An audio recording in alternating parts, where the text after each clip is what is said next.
Am I the a-hole for telling my daughter to find another place to live because she's pregnant again? My 49 female daughter Josie, 19, had her first baby when she was 15. My husband and I were devastated at first because we knew this was going to be a very difficult path for our daughter. We did all we could to give her sex education, but it wasn't enough and we couldn't turn back time. So all we could do was support her in what she wanted to do. My husband and I helped Josie take care of our grandson and encouraged her to finish high school. She never did because she said her priority was being a mother and she didn't have time to invest into finishing high school. We told her she would either go to school or get a job, but we weren't going to give her the option of doing neither for more than a year after she gave birth. So she got a part-time job at a hair salon. The father of my grandson, who was her age, would give her about $100 a month for baby-related stuff and would come over every couple of months to see his son. But that was all he did, although he lived in the same city as his son. A few days ago, Josie broke the news to us that she's pregnant again. The father is the same boy who got her pregnant the first time. My husband and I were pissed. How can she get pregnant by that boy for the second time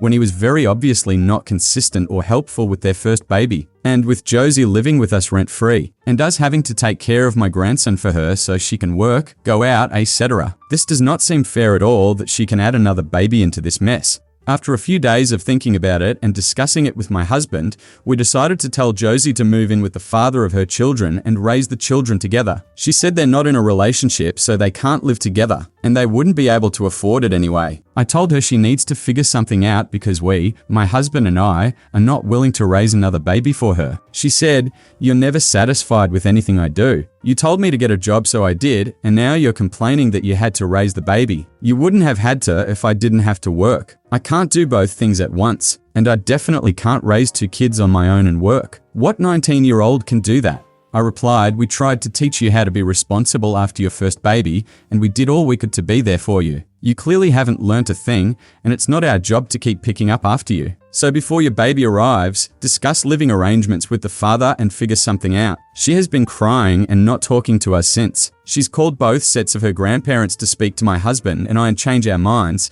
so we can help her raise her babies. My husband's parents think we're being very harsh and punishing her for something that's already happened, which isn't helpful. They offered to take Josie and our grandson in, but Josie doesn't want to take her kids so far away from their dad. My in-laws are saying we'll regret abandoning our daughter and that we should be showing her a better example of unconditional love. I just don't know what more we could do without sacrificing our own lives. Am I the a-hole?